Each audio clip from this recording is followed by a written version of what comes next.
Okay. Here we go. We're going to just dive right into this. We'll start with the European. Now, this forecast, I'm not going to get all hypey and I don't know what it's even called about this. I'm just going to stay in forecast. I'm just going to do a straight up forecast and not get all like, oh my gosh, this is going to happen. I'm just going to forecast straight up. So we have this on Saturday night coming in. Overnight, we have ice. It's all ice, no snow. Then heavy ice.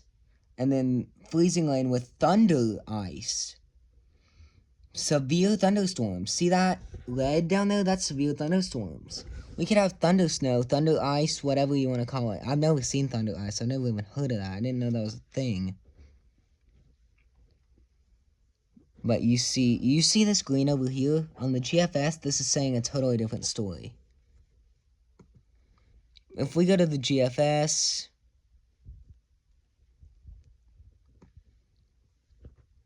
we have sleet coming in on Saturday afternoon. So the timing of this storm is actually locked in. We're like locked in on the timing. It's just how much and what's gonna happen. Sleet or ice.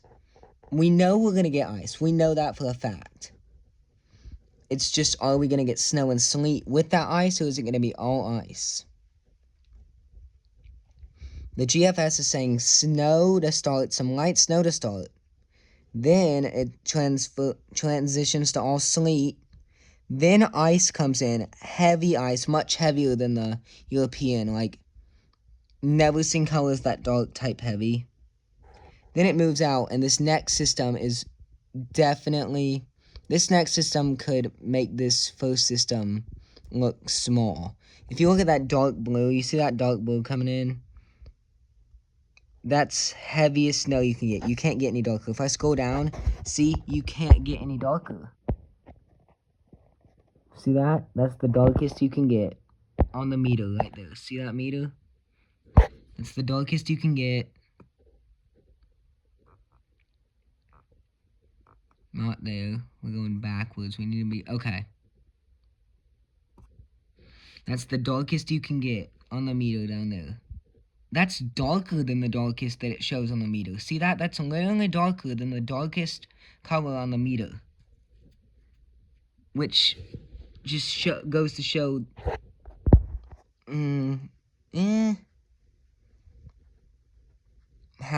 how crazy this next system could be. It could make this first one look little. Now, it's probably not going to happen, but if it does, have your generators ready a second time. This first storm, you're going to need generators. The second storm, you also might need a generator. And if we go to the Canadian model, in the first storm, the Canadian model will settle the debate between the GFS and GFS is saying basically all sleet and snow. European is saying all ice. Let's see what the Canadian says. The Canadian mixes it together. It starts out sleet and then ends with heavy, heavy ice. Actually, it's a mix the whole time, so... I don't know if it goes far enough out to put it the second system, but we'll see. You can see the second system kind of come in as a first little wave there. But then this, well, nope. Okay. We have enough. We can go far enough out to show that it's showing lighter snow. It's not showing near as heavy snow. But do you see that little pocket right there? If that pocket shifts over just enough, we could get it. If it shifts this way, Myrtle Beach could get it. If it shifts down, Columbia would get it. And the upstate would get nothing. The upstate and low country, we're all going to get something out of definitely one of these two, if not both of them. The whole state, combining both of these, the whole state is going to get something, I think. So yeah, it kind of the Canadian kind of settles it between nothing. That's the thing about the Canadian. It's settling. So the GFS is saying all like sleet and snow. The European is saying all ice, and the Canadian in the first system settles that. Now in the second system, the GFS is saying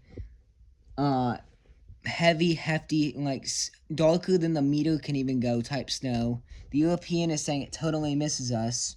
The Canadian, it has a mix. It says we're going to get a little bit of snow, but not a lot of snow. So it's like, what do we trust? Do we trust Canadian? Do we trust... People like the Canadian the least. They think the Canadian's the worst. I think the Canadian has the least high technology, yes. But I think it can be light in some things. It can detect details the other models don't detect. So like the low pressure system that's coming with this could detect some details about it. Like that it brings this with it, and it has strengths to it, but overall, it's more weak than the GFS and European.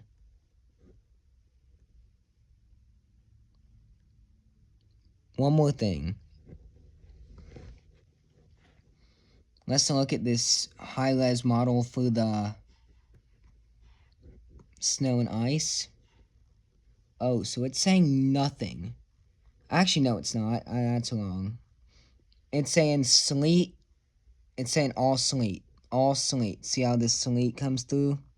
On this high-res model, it's saying all sleet coming through. No ice at all on the high-res model. All sleet. That's crazy that all GFS and European are saying. That's why I think the high-res is wrong this time. I think the Canadian and GFS and European are taking over. But now, last thing is temperatures, and beware, it's shocking. We're gonna go to... Can't even get temperatures. Where's temperature? There it is. That's not what I'm looking for at all. Oh, surface.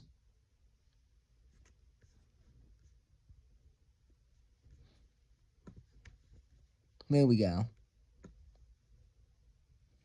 First system. This is the high res model for the first system.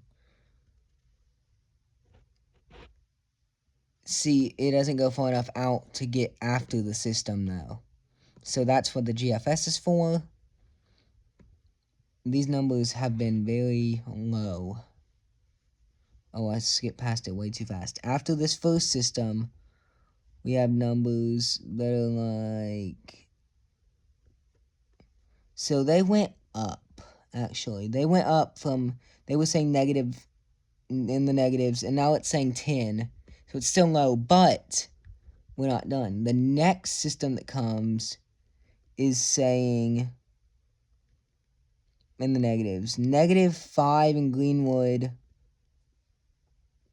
It was saying -9 earlier in Greenville. Now, oh, there it is. That's -8 in Greenville, -9 in Greenwood.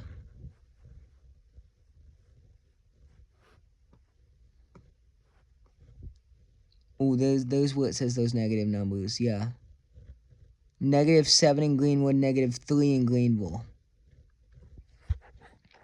Now, if we go to wind chill and heat index, we'll see that it says these numbers are shocking, just so you know.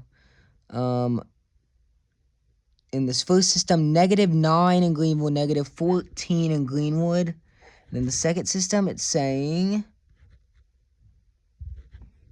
go forward, we go forward, more. There it is. -10, -19 in Greenville, and -21 in Greenwood. -7 in Columbia, -4, -6 in Myrtle, -6 in Florence, 4 in Myrtle, 9 in Charleston, -9 in Aiken. And it stays that way for about a day. Now, that's not going to happen. I'll tell you that. That's wind chills, though. That's wind chills. I just remember that. I don't know how I forgot that, but I did. But now I remember. That's wind chill. What am I doing? That's wind chills. Actual temperatures, but I think those wind chills are possible. But we gotta look at wind so I can tell you if that's possible. Because if this wind says that, oh, I think it's possible. See this high pressure up, all these high pressure systems that come through, especially this one. See how close that is to us? And then watch what happens right after it. See how you have a bunch of high pressure and then high pressure. We have a bunch of high pressure, so it just takes one low pressure system.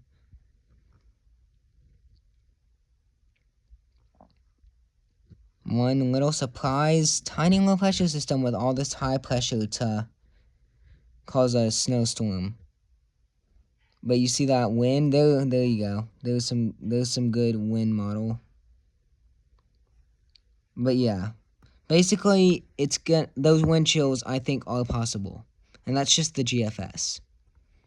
European, let's see the wind on the European.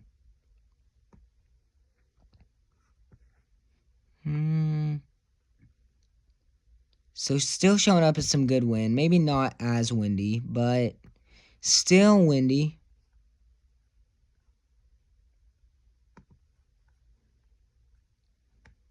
See what this one says for wind. Oh, yeah. That's windy, all right. So those wind chills, I think, are possible. And the last thing I need to see is... Wait, that's the European. Okay. Well, I think we've looked at everything we need to see. Be prepared. And... yeah.